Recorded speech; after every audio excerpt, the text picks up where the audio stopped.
Good evening, everybody. Welcome to our 2019 swimming preseason webinar. I'm Zach. Some of us have finally met through coaches trainings, but myself and Mike Sarnowski, we'll be walking you through our slides tonight. We'll talk a little bit about the following here. Let me get my slides going. We'll talk a little bit about some of the review of the changes for 2019 summer games. Some admin stuff with some deadlines, coaches' requirements, a peek at our venue for 2019, which is the same at Towson at Burdick Hall there, events and the order of the events to expect, rules updates, reminders, qualifying competitions, resources for you to get to during the season, a Q&A, and then some of those paperwork key forms on the back end that you guys are used to seeing. Again, as a reminder, as you can see on the right, if you have a question or a comment, you can always type it into the question box that's provided on the webinar service, and you can also raise your hand and we can open up the line to let you speak. So we will be monitoring that as we move along through the slides here. But to start it off, I'm going to turn it over to Mike, who will be speaking on some of the changes going into swimming 2019. Great. Thanks, Zach. Hi, everyone. Thank you for taking some time out of your evening to be with us and to prepare for the what for some of you is the upcoming swimming season, and I realize for some of you it's the swimming season you're already in the middle of. So thank you much. One other thing, just so that you know, we will be both sending out the slides and the link to the recording for tonight's session within the next couple days. It takes a little bit of time sometimes to process the recording. It'll also be posted, both the slides and the link on our new coach resource page that we'll touch on as we go through. So we know many of you on the line have been participating in the sessions we've had covering the changes for swimming due to the challenges that we experienced last year. But we thought it worthwhile, both for anyone who maybe has not been a part of it or hasn't taken had the time to take the opportunity to read through the things that were sent, to just do a quick summary of it, because it does impact some of your planning and preparation and some of the communications that we've got out. So basically, overall, there were safety issues that we identified at the 2018 Summer Games for swimming, most notably with just a really gross overcrowding in the waiting area in the gyms at Burdick Hall, where the delegations were waiting there. In addition, there were some challenges in terms of the tightness of the schedule and being able to get everything in. For those of you who had events or athletes in events on Sunday afternoon, you know that it went very late, and we want to try to avoid that and make sure we have a necessary cushion in that. So back in August and September, we had invited swimming coaches. Actually, we did an invite out to everybody who was involved with swimming last year, families, athletes, and so on, to provide input, to present the session. I again want to thank everybody who participated in those sessions. It was very positive, very solution-oriented, which was greatly appreciated. The swimming sports management team and the swimming games management team then reviewed all that input and determined a series or a package of recommendations, which were then sent to the Special Olympics Maryland Sports Committee, which is a committee of our board of directors. It has some board members on it. It also has several area leaders and a couple staff on that. That group reviewed the recommendations, tweaked them a little bit, and approved them back in November. We then shared them actually the very next night after the decision or the approval was gotten from the sports committee. We shared that with area leaders, and then a live meeting a couple days later. We went through all this, and then we've shared that since then on several occasions through email to all coaches in mid-January, and we had 2 sessions where we reviewed it. So hopefully none of this is new. None of this should be new to anybody, but it's helpful to go through there. So the core issue, as I mentioned, was at Summer Games, just the number of people in the gym and the current competition schedule. In addition, as was noted, we were informed from Towson University that there were some family members who were, let's just say, were exceedingly rude and problematic with Towson staff and that kind of behavior just cannot be tolerated. So we looked at that as well. We realize that there are challenges with viewing and so on, and we have a couple things that we're looking at. We can't increase the size of the seating area, but there's some alternatives that we're looking at with this. So one possible solution, we did not select this, but I put it out just so that you know what we were trying to avoid, was implementing an allotment or advancement process and cutting the number of athletes who could participate in swimming at summer games by down to 70 or 80% of what it was in 2018. That's something that, quite honestly, at some point in the future, we will need to do. Virtually every other Special Olympics organization, with I only know of 2 exceptions, have this type of an advancement or allotment process for their swimming, for their state, for their summer games for the state. But we've come up with a solution that avoids that. But again, at some point in the future, it's going to be necessary to do that. But anyhow, we think we've got that.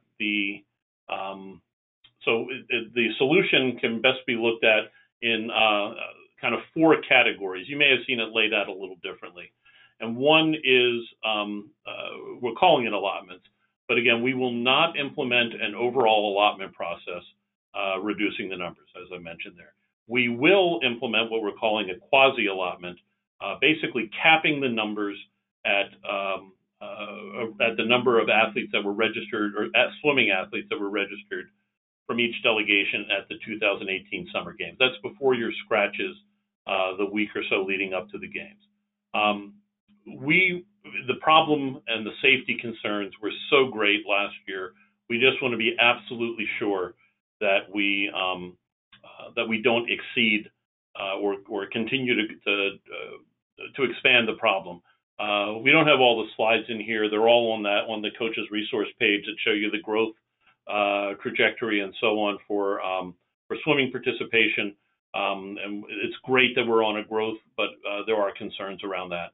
So we're implementing this cap, and as was noted in an email I sent out, I think this morning, that we would review this in a February-March timeframe, which we have done, and we can have some flexibility. So additional athletes, and we'll touch on this in a couple slides. You can request additional athletes, and we've got a process for that needs to come through your area director as well. Then competition on Friday and adjusting the schedule. We recognize that this is a significant change. We already have competition on Friday in cheerleading. Again, most of the Special Olympics organizations have competition on all the days of their games. This is not something that is radical, although it is different, and change can be difficult. It is different for Maryland. We have on Friday the fundamental events, as you noted there, the 25 free and back. Actually, we have the 400 free. This slide is a little old. The 400 free is not there now, and we'll be sure to edit that before we post the slides. And then the 4x25 freestyle relays. That's both the traditional and the unified ones. What this also allows us to do is, to some degree, with the fundamental events, is potentially to allow some coaches or a larger number of coaches to be on the deck to assist those athletes who need that additional assistance, which is most common in the fundamental events. So there's more on there. I'm not going to go into it. Hopefully everybody's seen this before. And again, the overall presentation on the summary or the changes for swimming are on the coach's resource page. What we're also doing and have done is reconfigure the competition schedule for Saturday and Sunday.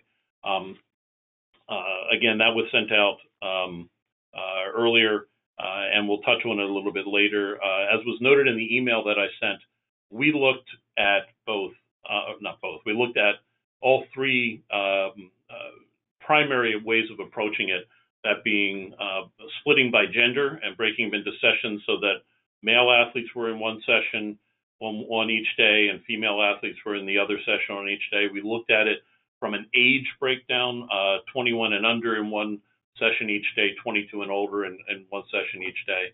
And then also just looking at it from the specific events. actually applied the numbers of registrants from last year, and we were surprised. At a gut level, I would have thought that the age split would have been the best in balancing it out. When you factor in the relays, because so many of the relay teams have athletes that are both under 21 and over 21, that really kicked it, and those would have to swim with the adults by the Special Olympics rules.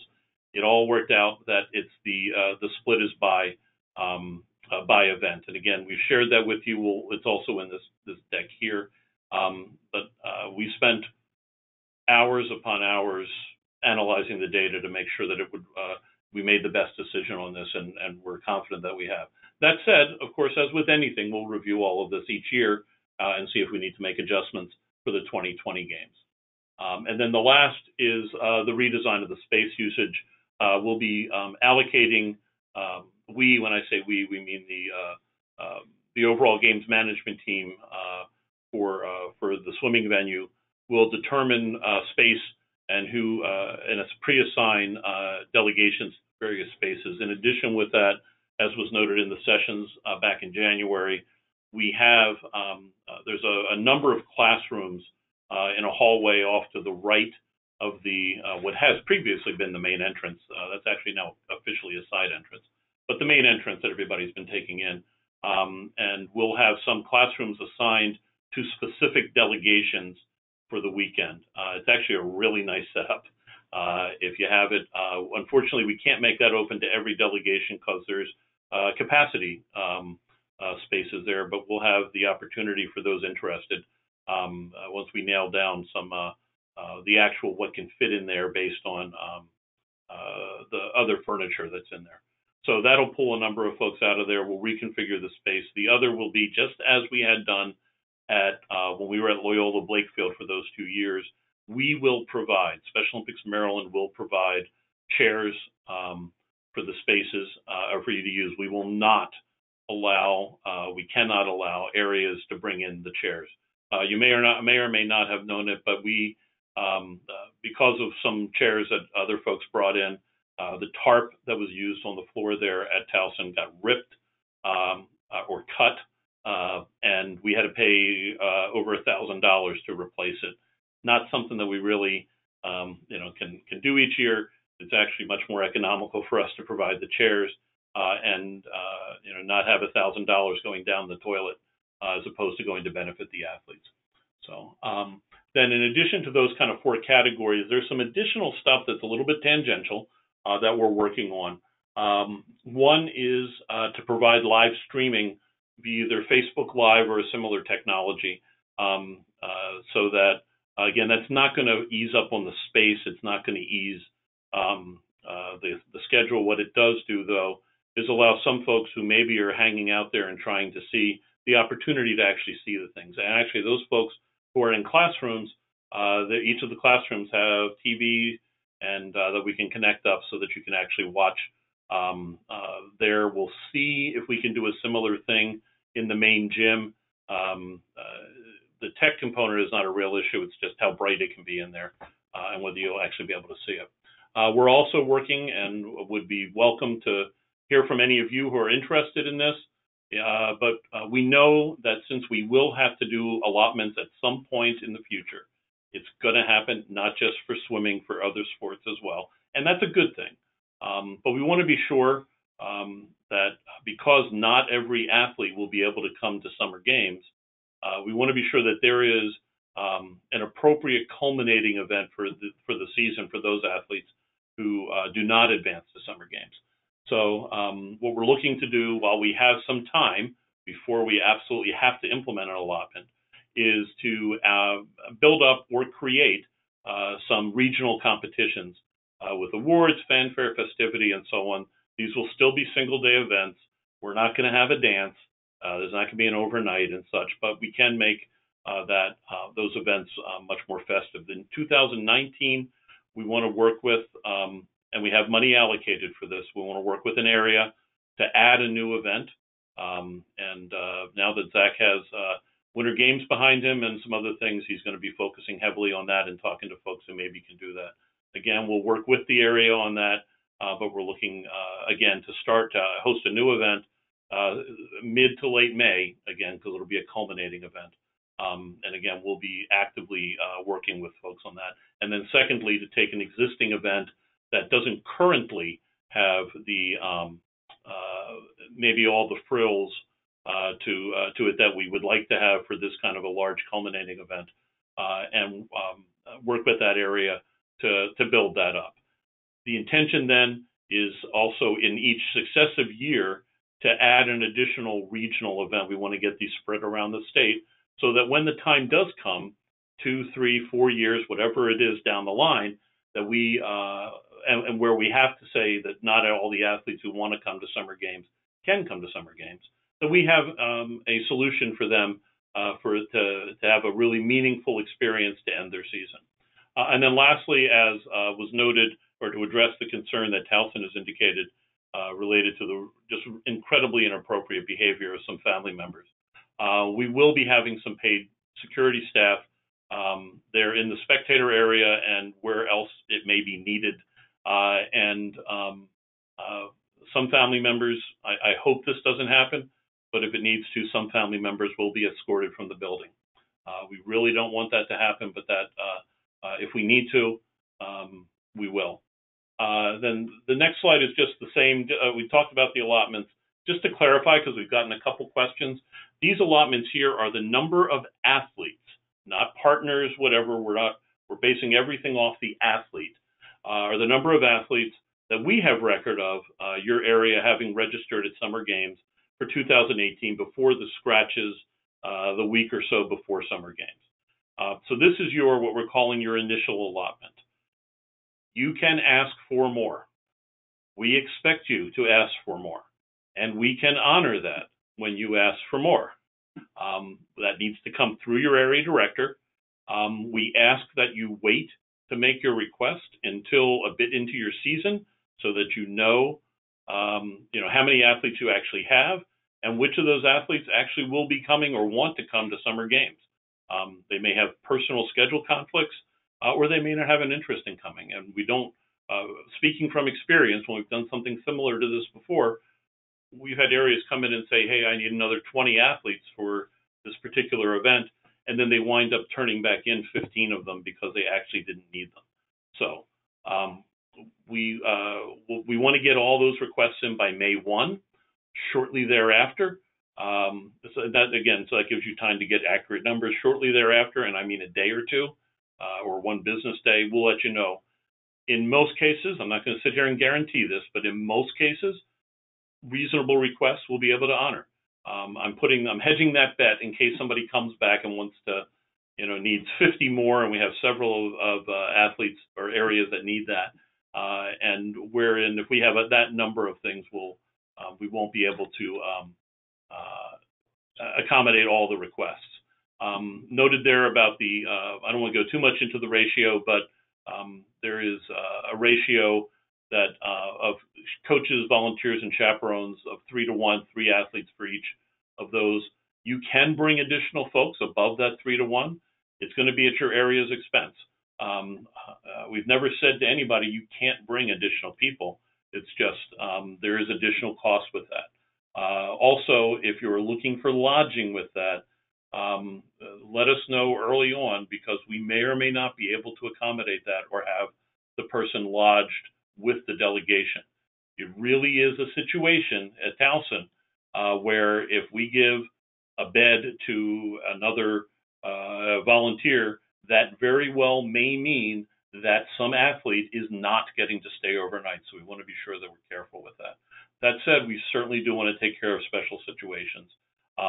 Those things, again, need to be submitted to Zach by your area director, but we certainly can accommodate a lot of these things and such. So Carol asked the question, where are the parents going to be housed? If the parent is a member of the delegation and is registered as a member of the delegation within that ratio, they would be housed with the delegation. If they're not a member of the delegation, quite honestly, they're on their own. And we usually provide, we always provide a list of hotels nearby that folks can go to with that. I'm not sure if that's exactly what you're asking or if I'm misinterpreting your question. I also see that Scott's hand is up. So, Carol, if that's not what you were asking, let us know. We'll try to do a better job of answering that. And you want to open up Scott's line? Gotcha. Hey, Scott, how you doing? I'm doing great. How are you? Okay. Couple questions. Apologies for the timing of the first one.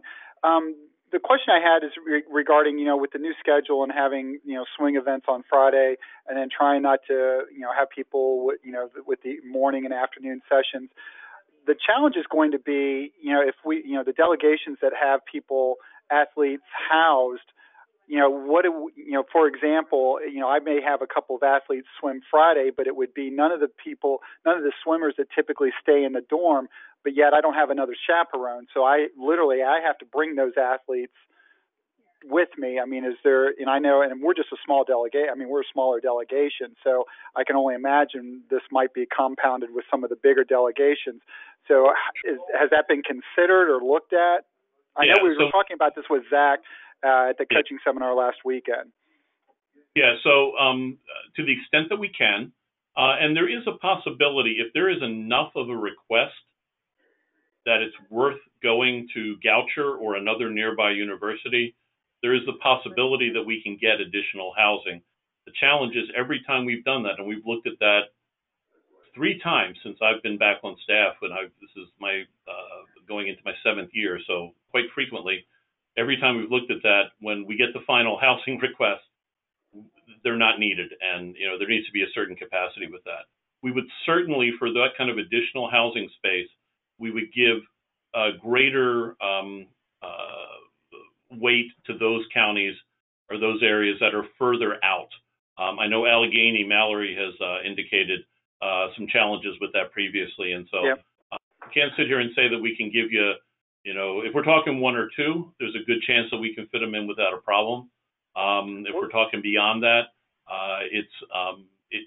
we'll need to see what we can do on that. Okay. And then those that are nearby are in a much better position to have folks who aren't staying overnight. The issue really shouldn't be back at the dorms that the problem is there. The issue is during the day, which is a real problem, I understand, for those folks who, again, live further out, having those additional folks there.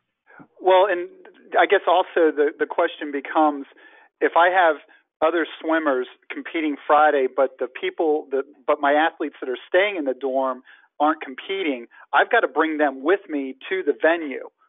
And so I can imagine other teams having to do that as well. So has that been, I mean, were there, I don't know, from a chaperone perspective, I'm hoping to get a couple of, people that'll get registered as volunteers so, they can help out with things. But, that's the concern I have, is that what do I do with my athletes that aren't competing, but, they still need a chaperone. Right. And that's what I'm saying. You'll automatically have the 3-to-1, and if there's a need, we'll do what we can to accommodate additional requests. What we can accommodate, and I'm not going to name counties, but we've had, and this is not an exaggeration, we have had counties that have submitted requests for folks where it is virtually a 1-to-1 across the board. Not that some individual athletes don't need a 1-to-1, but if you have a delegation of 50 athletes, you don't need 50 volunteers to chaperone 50 athletes. Right. It's a bit of a balancing act. We will do whatever we can, and we'll look at if we do need to look at some additional housing, if enough of it will be used, because that involves, again, if we go over to Goucher or anywhere else, it involves a bus and transportation and a number of other things. Plus, they're not going to rent it to us without us hitting maybe 100 or 150 beds for that. So, and additionally, something that we kind of chatted about on Saturday that I'll look into and talk with Mike and Steve about too is potentially not necessarily just the space needed for the additional volunteers to take care of those athletes that may not have swimming events that day, but for a lack of a better term, what the entertainment or opportunities for those athletes that aren't swimming on Friday may be as well, so they're not just hanging out, floating around, having nothing to do as well. Right. Exactly. That's perfect. Okay. Thank you. And Scott, Yes. Is there anything else? No, that's it for now. I'm sure I'll have more questions later. So Carol, I saw your hands up, but I think we answered your question. If we didn't, you type something in and we'll open that up. And then Robin, looks like Robin took her hand down. Okay. We have Anna. Oh, I'm sorry. I don't have all the names showing on my screen. So, hey Anna. Hello. Can you hear me? Yes, Yep, we can. How are you? All right, good, thank you. I have two questions, actually. So with the original quasi-allotment numbers, are unified partners included in that number? I'm sorry. Those are strictly athletes. We base Okay. everything off of athletes. All right, thank you. And then I know that my county is dealing with this, and I can imagine that other counties are. What is the least biased way to decide which athletes in my county get to go to states due to the quasi-allotment? Like, is there a is there an official document on saying how we should be deciding this? Well, first off, I would suggest requesting the additional spots. I mean, there is quite likely that, again, unless we have explosive growth in one area or a couple areas, we can probably accommodate everything that you're requesting, at least in terms of competition space, potentially not in terms of housing, but at least in terms of competition space. So don't write that off. I mean, I want everybody to walk away from tonight understanding or knowing that in most cases, we'll be able to take care of you as far as that goes. I just can't, I'm not going to sit here and guarantee that when I have no idea what kind of requests we're going to get in, and then I have to backpedal off of that. So first, keep that in mind. Second, speaking as many of you know, I serve as a volunteer coach as well in Baltimore County, not for swimming, but we have similar issues there. Also, in terms of either who stays over in the dorm or who goes to state games, whether they do. And a lot of times we use is their attendance at practice, that type of thing. There is, quite honestly, sometimes the ability to have a chaperone if they're staying overnight. So basically, if a family member has said I'll be a chaperone, we're not going to say that their son or daughter is not attending the overnight. So that's something though. But if you have if you want to talk through that, we'd be happy to do that offline. But yeah, please. The first thing is request those slots. I'm saying I'm 80% confident we can probably accommodate every request that we get for that. So I just can't promise it until I see what those requests are. I totally understand. I'm a little cautious on that kind of stuff because the last thing I want to do is say we can do it and then have to come back and tell you, oops, sorry, we can't. So just to be clear, there is no actual policy that I should be following to make that decision if I don't get all the requests? Not at this point. At some point in the future, when we get into actual allotments, I mean, true ones where you can only bring half of your people or whatever the number happens to be at that point, we'll probably have some recommendations with that. Typically, that would be based on advancement in terms of your gold medalists get first crack if they get a gold medal at a previous event, your silver medalists and so on down the line, which is certainly something you could do as well. But my gut is that you're not going to be in that kind of a position. It may be, particularly in terms of day of, factoring that in for day of athletes. But again, I just can't promise that at this point. It would be foolish of me to promise. Thank you so much.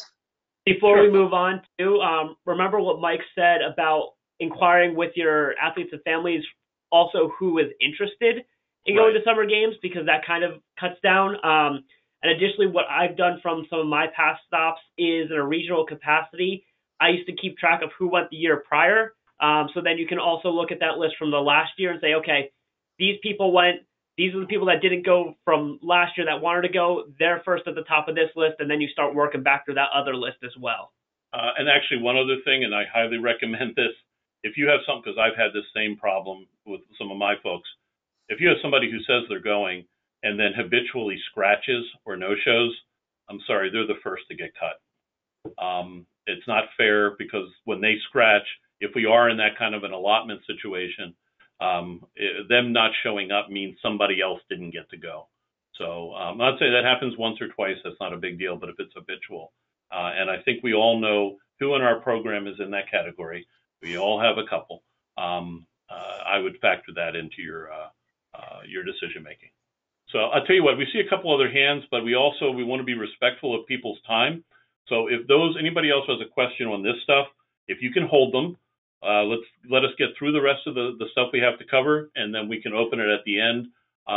Speaking for myself, I'm happy to stay past the 8 o'clock to answer additional questions, but I want to be sure that we've covered everything so that those folks who do need to leave at 8 o'clock can do so, and we've covered everything. So again, so anybody else who had a question with that, we're not ignoring you.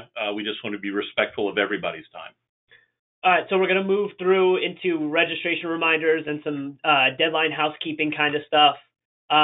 Again, important reminder, no athlete or volunteer can participate in any manner of Special Olympics Maryland program without having a valid and current medical form or volunteer application. Most of us all know this, but there's no exceptions to this policy. It's a risk management safety thing. We just want to make sure everyone's set up for success, and we can have everybody taken care of throughout the season. Going into registration deadlines here, before we walk through this, I want to remind you all that these are the deadlines that we have set for entry for us, but your local area or county GMS manager may have different deadlines. They may want it, 3 days before, a week before. So definitely check in with them to make sure you're getting on their timeline as well. So the general training registration deadline is set for 4/25. This is just getting your athletes all entered into GMS that are training, unified coaches or partners, coaches, volunteers, and establishes who's eligible to compete at summer games. The next one is on 5/6. It's the last date for missing forms to be submitted to HQ.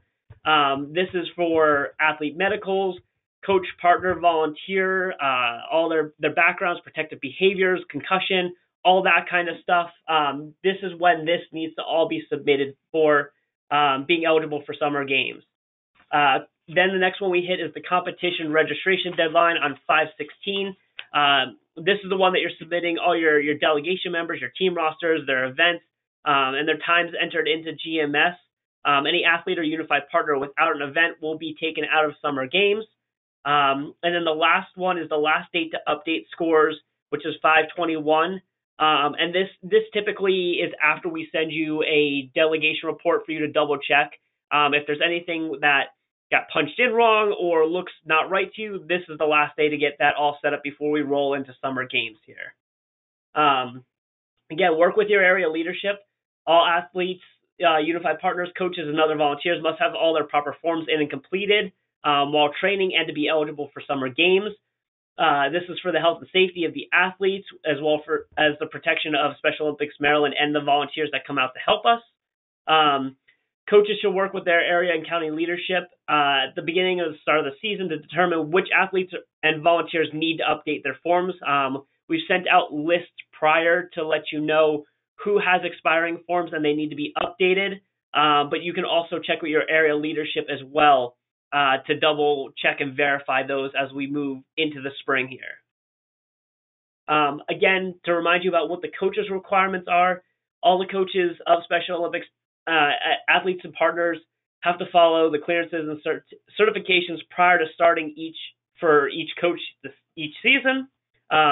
You must submit your Class A volunteer application for the background screening, your protective behavior screening, which is done online, the concussion training, which is now online as well, and then coaches must do their coach sports certification. I saw a good handful of you at Towson this weekend, but if I didn't see you, there's some other options still, and we'll update you as we move through the slides here.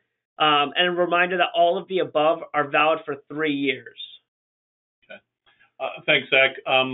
So this, I want to give credit where credit is due. This graphic was put together by Janet Larimore from Howard County. Hopefully many of you had the opportunity to sit in or listen to the session we have with our new coaching education development progression that kicks in to effect with the summer game sports. There's now a couple different categories here with the specific requirements. We are rolling into this. We've given some extension opportunities here, but basically, in order to be a general volunteer, you need to have the basic things that Zach has indicated, and that's this applies not just to coming to summer games, but to be a part of your program in any way. So a general volunteer needs to have the screening and protected behaviors and such. If they are what we're calling a sport volunteer, that's more sport coordinators, people who have more responsibility than standing on the deck running a stopwatch or something like that. Not that that's not an important role, but that's more of the general volunteer. They're a sport volunteer. The additional thing that they do need is the concussion course, and to have that.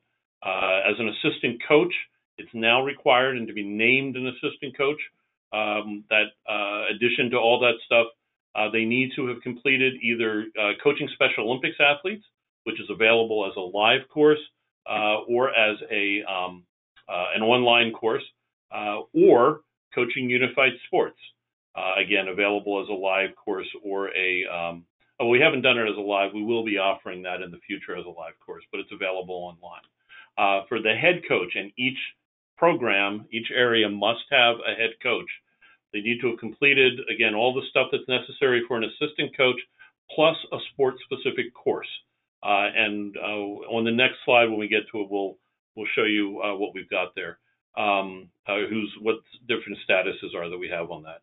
And then for an advanced coach, that's advanced above and beyond the head coach.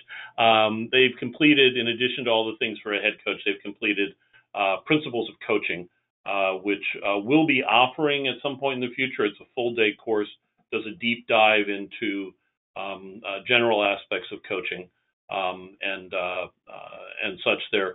It's an excellent course. It's also available through the University of West Virginia, and will, although that's going to be shifting to an online option. We've had some challenges in getting reports out to folks with other issues consuming our limited time. We will have full reports out to every area by Monday with links in it. As was noted back on the deadline, the deadline for coaches to meet these criteria for summer games is May the 5th. I think that's what it is. May the 6th. I'm sorry. That Monday. But if there is a particular challenge, if there's a particular issue, let us know. We'll work with you. So if we go to the next slide, the next two slides, and again, you will be getting these slides. So don't sit here. But these are the folks. I went in and pulled everybody who was active in 2018 and has a swimming sports certification, whether it's expired or valid. And that's what you see here. So if you look, the expiration date is the date in the column on the far right, so you can see what it is. These should be updated through this weekend for swimming. They're available on GMS as well. Your area can look it up. Who is not on here? It does not include someone who was involved in 2018 but doesn't have a swimming sports certification. We haven't been enforcing this tightly in the past, and so it could well be a coach or someone here who has not is not listed here, but has been involved as a coach but just doesn't have that certification. It also does not include anybody who was not involved in 2018. Say somebody took a year off, whether they have swimming certification or not. It's a massive lift of in terms of the data entry that we've had with this, and so we had to parse out and focus in on those who have been involved in 18 and 19. I'm sorry, it's also anybody who's listed and signed up for 19. So you can see what we've got there. It's alphabetical list, and go to the next one. Again, you're going to get this in the next day or so. By Monday, you'll get a full report of this that'll go to your areas for all the sports certifications for all the sports, as well as a report for just the sports related to summer games, as well as a report of it's basically a transcript of all the courses that we have down for folks that they've taken. If there is an error, let us know. Again, it was a massive data entry. I'd be shocked if there aren't a few errors in here, at least a few. Not that Dottie Rush, who handles our registration now, not that she's not dynamite, but it's human. There's just so much there. So we've got this info for you. And again, the expiration needs to be after June 9th in order to be good through summer games. So, and again, if there's a particular challenge, let us know. We'll work with you. We may have to do that through your area director just so that we can kind of keep it together. We can take one question, Jack, before we go. I'll tell you what, Jack, let Zach do the next slide, and then we'll open up your hand raised. So quickly, just to touch a little bit further on the SONA sports certification, those sports trainings for head coaches that we're looking for. This year, we've had our 2 in-person ones already, February 2nd and March 2nd. I will say what I'm looking into for next year is to have additional ones. I'd like to have the whole state covered in a way that people do not have to drive as much, and there's more opportunities overall. So keep an eye out for them going into 2020. But additionally, if you do need the course still, there are online options. NFHS has a really good coaching swimming course, which the link is there. You can also find that on our coaches resource page upcoming, and Human Kinetics offers it as well. I'm also working with Towson to make a training video that'll be accessible on our YouTube page, along with a quiz that will be attached to it. But we're still working on a date to get that together. We're hoping to have that put together in March, so you guys will have access to that as well. Additional opportunities for sports-specific and general courses are included in the reference slides and will be updated on our coaches page by Monday, if not sooner. Let's take that question, Mike. Okay. So I'm answering Scott's question online. And Margie, I see your question. Just haven't had a chance to get to it. But Jack, your line's open? Yeah. I just wanted to point out the thing that I found out when I went to Human Kinetics, thinking I had to renew my coaching Special Olympic athletes course, and they reminded me that you take it one time and it's a lifetime thing. However, the national office encourages people to also take more advanced courses to every 3 years to upgrade that. That's correct, yeah. You're welcome to take it more than once. And when you see the transcripts, there's several people who've taken it multiple times. Our hope is that, and our expectation is that we'll be able to offer enough different trainings. And we're not going to go to the slide, but at the very end, in the reference slides in this slide deck, there's a listing of all sorts of options for renewal above and beyond that. But you're right, you only need to take it once. Should also point out, and it's noted in that reference section, that for any of the courses on NFHS site or Human Kinetics, Special Olympics Maryland, out of its budget, will reimburse up to $20. Need to provide the documentation that you've completed the course and you paid for the course. Some areas, not all, but some areas are in a good enough financial situation that they are willing to pay any additional above and beyond the $20 reimbursement that Special Olympics Maryland offers. You need to check with your individual area if that's there, but if that's something that you'd like, we don't want that to be much of a hurdle for folks with that. So, okay. So we're going to move along here. Something that I want to touch on quickly that we're not going to read through or anything, Coaches Code of Conduct. Again, we like to put this in here just as a reminder of what the expectation is for coaches. Obviously, with the leadership role that you're taking, there's a lot of people, not only just your athletes, but other assistant coaches and volunteers that look up to you. So we'd like you to adhere to the code of conducts that are passed down. As a reminder, coaches aren't the only one with code of conduct. We have an athlete code of conduct. We have a family spectator code of conduct. So there's a lot of expectations set for people that attend our events across the board. with the idea that we just want the best outcome and best experience possible for everyone that attends. And all of you guys have seen as coaches that what you guys do can change the lives of a lot of our athletes, and even, some coaches and families that you work with as well. So we want you to check through the code of conduct, and remember what the core values are that are being set to promote a good environment and a healthy lifestyle for everybody that participates with Special Olympics. I believe Steve is going to chime in here and talk a little bit about our map for this year, because there are some changes that may happen. Steve, you're open. Thank you, Zach. Again, welcome everyone. This is Steve Bennett from the state office. The purpose of this slide is to familiarize yourself with where Burdick is. So if you see Burdick Hall up in the top, it's obviously circled there in the red circle. The purpose of this map is not to look at anything else in regards to where locations will be.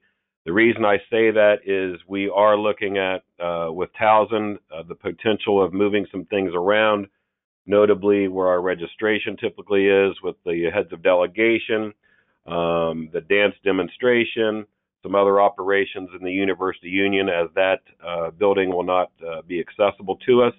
So we're looking at the other locations for dining, some potential relocation for the housing, as well as some of the competition venues. But for you guys, for this swimming webinar tonight, just know that that's where the swimming location is, and that's also a parking area right beside Burdick as well. So again, for the purpose of this webinar and for tonight, just know that that's where swimming is. That's all I have on this. Thanks, Steve. Moving on, just again, the Burdick pool, most of you guys have been there. The pool and the pool deck, and they have a pretty good sized gallery attached. And the gymnasiums will be used for staging awards, seating for areas. We are looking into, with the changes and the spatial reconfiguration, if there's any ways to enhance our flow or anything from the pool to the gyms as well. So stay tuned for that. As that happens, we will definitely pass that information along so you are ahead of the game. And so families are ahead of the game as well and know what to expect going in. Swimming for the entry process, again, eligibility. Athletes must compete in a minimum of 2 qualifying swimming competitions to be eligible for summer games.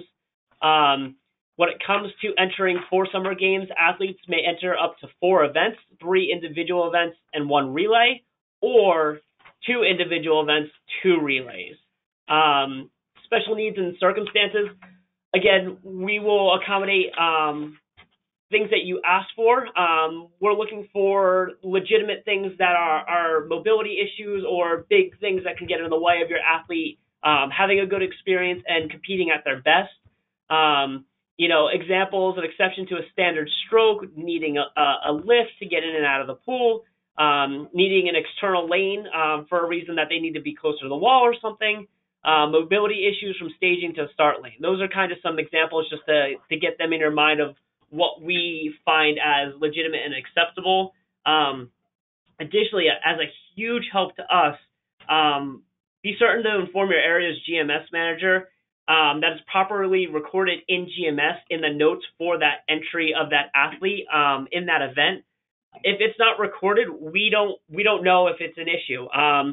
We would love to pretend that we know every athlete and everything that's needed for each athlete. But especially with myself being new this first time around, if you guys, the more information you can give me on something like that, especially if we talk about it in advance, the more accommodating we can be in the long run. The events that we offer for swimming, we have our lower ability of events right off the top, 15 meter, 25, and then you see all of our free back, breast, fly, the IMs, and all of our relays on the right. We will offer everything as we usually do. One note that we found as we were going through and doing the analysis of breaking into sessions, we had been offering the 25-meter kickboard. The actual event that's offered in the rules is the 15, so we are reverting to that. So that is one change. I don't think we had very many entries in it, but just want to make sure folks are aware of that the actual event per Special Olympics rules is really the 15. Thanks. Thanks, Mike. Additionally, here is the Summer Games events and run order that has been sent out. This is attached to all the stuff that Mike talked about in the beginning about the changes to 2019 and Summer Games. This is the layout that we figured would work the best for the most athletes and coaches and delegations all together, separated by the events about how many bodies we'll have in the building and in the pool to create the best flow possible. This will be on our resource page as well if you want to look through it.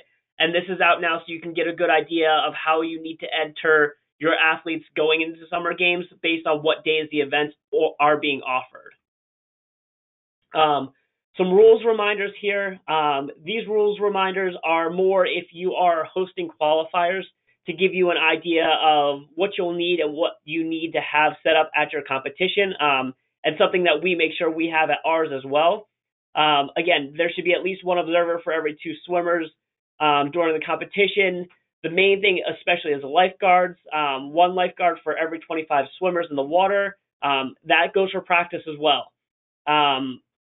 Sole responsibility at an event is to be a lifeguard. You're not having them run around, do other things.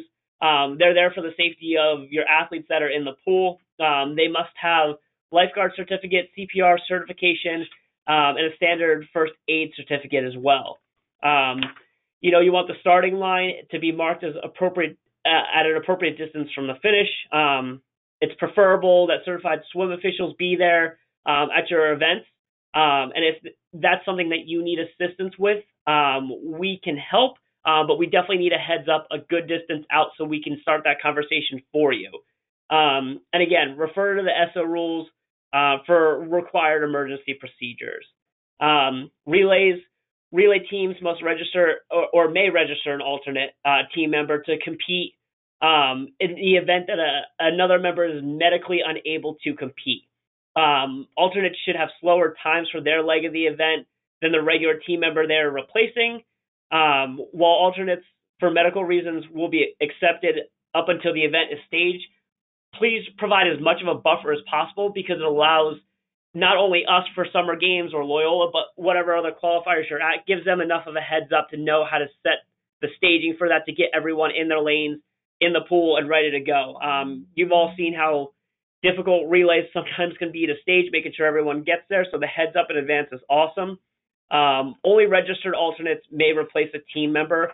We're not going to be sliding people in last minute just because somebody couldn't make it at that point. Okay, and one point with this also, this is something we implemented about 3 years ago. The alternate does not have to be designated for a specific team. It's for a specific event, but not for a specific team. So you can have for your your 4x50s, you can have a couple. If you have 3 teams in doing the 4x50, you can have a pool of alternates who can fill in on any of those teams. They just get allocated to what's called the default team and then can be activated for that. But so you don't need to pre-assign that this alternate is for this team. In fact, that actually causes some problems if you put them on that team when we go and do some stuff in the computer system. So, but know that you can, that gives you a little bit of flexibility because you never know who's either going to get sick or no show or whatever. Again, quickly qualifying for the state tournament, meeting all the training and registration requirements at the deadlines. All coaches must have completed certifications, compete in a minimum of 2 sanctioned qualifying events. Exceptions to the above requirements are very rare and to be considered must be submitted in writing in advance by the area director to Steve Bennett, Senior Director of Competitions and Coaches Development. Again, not everything will be necessarily approved, but please have that in writing and sent in as soon as possible so it can be put in for consideration. Again, in order to count as a qualifying competition, must emulate state level competition from a sports competition perspective, must follow the rules, ESSO and FINA, have certified officials and judges, competitors in a sports specific appropriate uniforms. We have that issue for other sports more than swimming. Most people, I believe, are in the right swim attire. You always want your medical personnel on site. Include 3 or more areas or community or county programs when possible. Completed sanction forms submitted by the area director to SOMD HQ at least 30 days in advance. And those sanction forms can be submitted to myself. Failure to adhere to the above may nullify your event status and qualifying for competition, especially for summer games. With that said, here's our list of qualifiers for 2019. There have been some that are listed as closed. I have added more contact information to this sheet to give you guys a better idea of who to reach out to. Part of the reason some of them were listed as closed at one point is because other delegations and area programs are growing as well as your program. So they want to make sure that they have enough room for their athletes, obviously, to compete, but then they're more than willing, if they have the space and you reach out, to accommodate what they can of your delegation to get in more qualifiers as well. So if you are looking for another qualifier, feel free to use this sheet and reach out to the contact listed. Or if they don't have a listed contact, you can reach out to myself and I can put you in touch.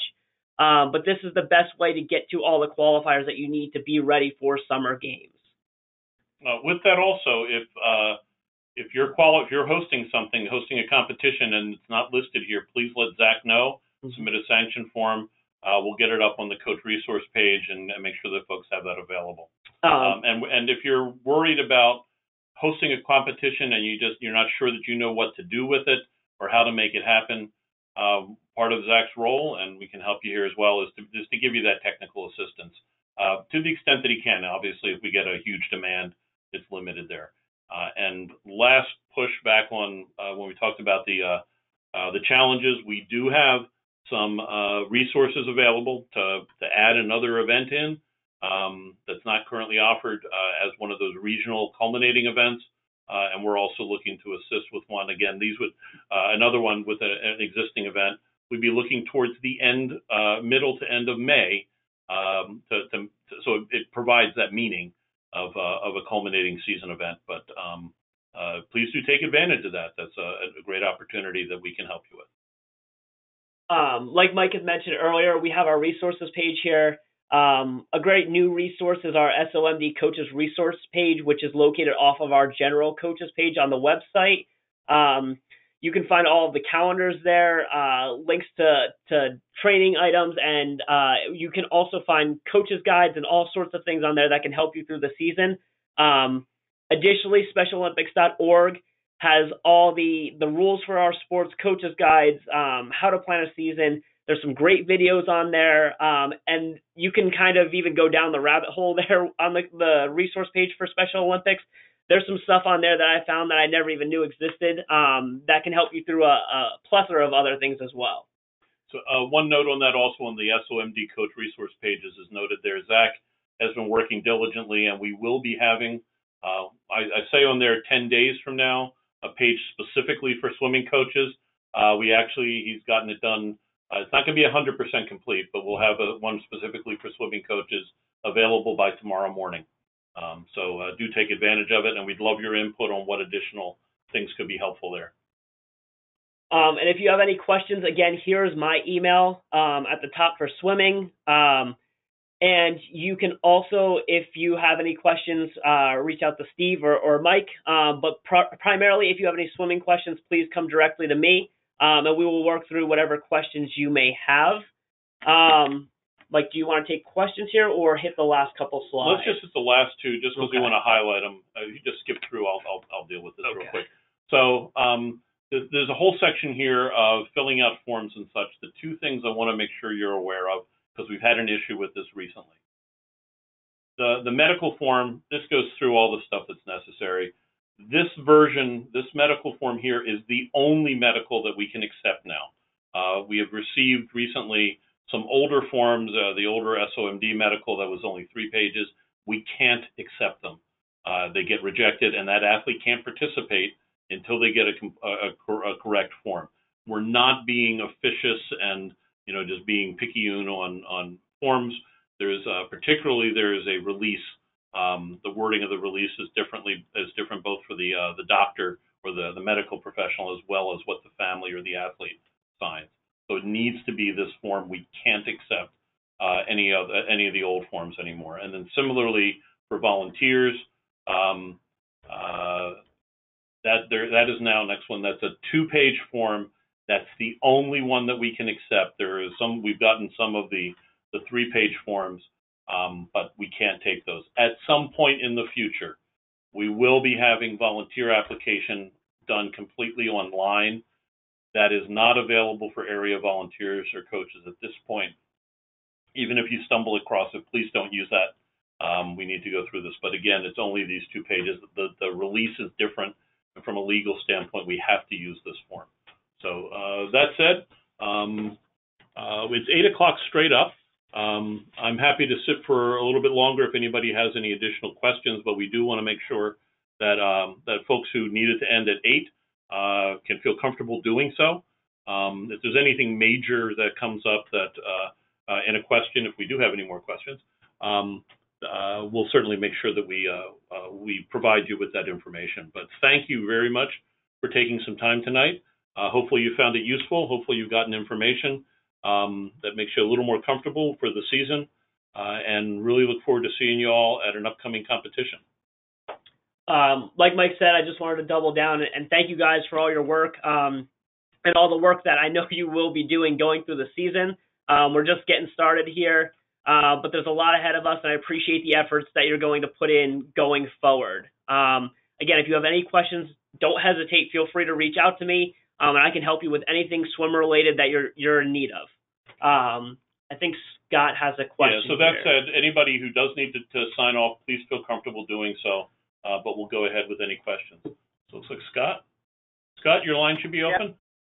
Yeah, I was just raising my hand that I wanted to stay past 8 o'clock. So just a couple things. With regard to summer games and the delegations and everything else, are parents going to be in the gymnasium with the delegations? Yes. We had looked at some options in terms of segregating them out from that. That may be something we can do in the future. It's more problematic this year to try to do that than otherwise would be.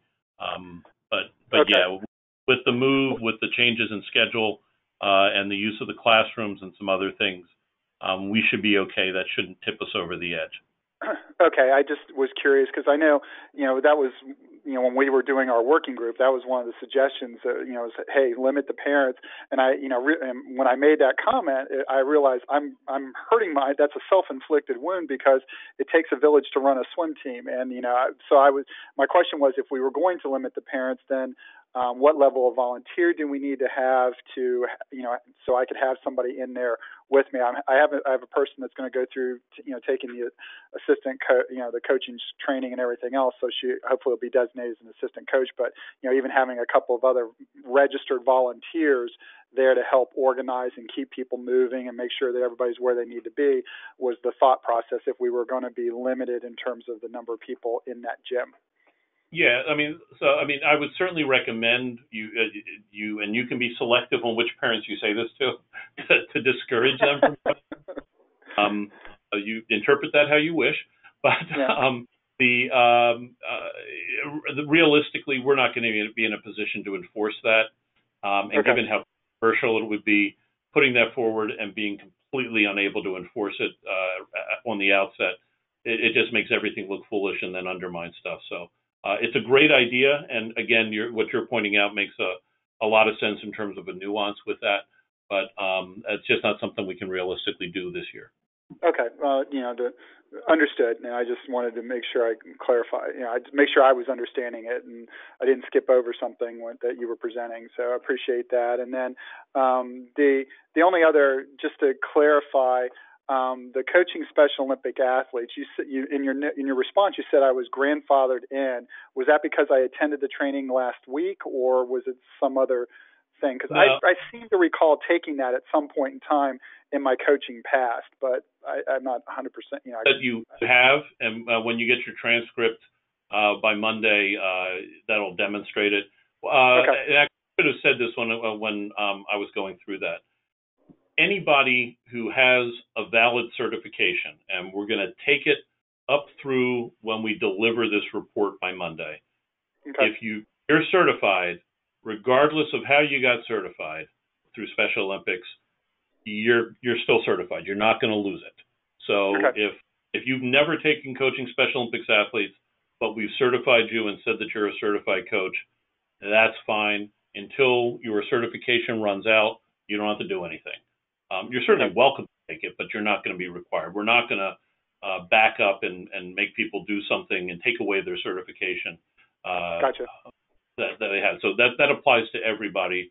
And you're taking the swim coach session on Saturday, extends you to 2022. I guess it was March 2nd of 2022. So you're good. Right. Okay. And then, so you said that with the coaching Special Olympic athletes, I've checked that box. I don't need to check it again. Correct. Okay. Perfect. And then, so the person that I'm asking to be my assistant coach, I sent her all the information, and so it's good that you said that there's, if I go to Human Kinetics, she should be able to find coaching Special Olympics athletes. Yeah, if you wait until Monday, it'll hopefully be sooner than that. I just have another huge thing I have to get out by Friday. Have all the links in there, and it should be pretty straightforward on that. Okay, all right. Well, perfect. I told her the big thing is get the volunteer form done, and then she can email all of that, the volunteer form, and then when she does the protective behaviors and when she does her concussion, to that the coaches at somd.org email address. Is that where that paperwork needs to go? Yep. Okay, cool. I just want to make sure I gave her the correct instructions, because I know she's going to start working on this stuff. So we'll hopefully get her registered, and then I'll let her know that, hey, next Monday we should be able to go out and find links for coaching Special Olympic athletes, and that hopefully that'll be the last box that she needs to check. Yeah. Okay, great. All right. Thanks. Well, thank you very much for all your help, and I appreciate your patience. And Zach, I don't know if he's still sitting there, but it was great meeting him, and he was very receptive, and we had a great dialogue, talking about different things, and some of the challenges that we're going to be facing with summer games, and it was a great back and forth. So okay, and your timing could not be better, because Zach's going to be having his mid-year performance review in the next week. So, well, I will tell you this: he has been tremendous. He's been very responsive to me via email, gotten back to me in a timely manner. I didn't do cartwheels over the fact that I only can have 6 swimmers at Loyola, but I understand that he only had about 115 slots. So I 6 was good, and I'll do rock, paper, scissors, and we'll figure it out. But what I'm thinking is I'll probably bring my athletes that are going to swim the longer distances. I just wanted to get them another competition under their belt. Okay, and this is all being recorded too, and Zach says the check's in the mail. So outstanding. Well, listen, guys, I won't take any more of your time. Thank you all. Great, thanks. Anna, we see your question there. I believe, I'll double check on this, but the age, Anna's asking whether there's an age requirement for chaperone in the dorms. So, and there's actually 2 separate questions. So to be a coach or an assistant coach is 16. To be a chaperone, because there's some legal supervisory components, it's 18. You need to be an adult to be in that kind of a chaperone. Now, that doesn't mean that you can't have an assistant coach staying in the dorms who isn't taking on any chaperoning responsibilities. But hopefully that answers your question for you. Okay. And I opened up your line since you raised your hand. Oh, I'm sorry. Okay, I just saw the typed in question. Does that answer your question for you, Anna? Yes. My question is, so I have a high schooler who is 16, and I'm trying to make her one of my assistant coaches. If I have her stay in the dorms, would that, I know she doesn't count as a chaperone, would then she count towards one of the 3 athletes then? Yeah, I'll tell you what, let's talk offline on that. We can certainly make that work. If there's a little nuance there in terms of what their responsibility is. But we can't have that person listed as a chaperone for that. But we can make something work for you. All right, thank you. Sure. I don't see any more hands, and I don't believe we've gotten any new questions. So at this time, I guess we'll wrap it up. Again, thank you guys all for your time and being on the call tonight. Hopefully this information helps you get rolling into the season here. And if there's anything that you need going to the season, I am more than happy to help with it. And we're extremely appreciative of all the effort that you have put in so far and all the effort that you are going to put in leading up between now and summer games as well. For myself, for Mike, we are signing off, and have a great night. Have a great night, folks. Thanks again.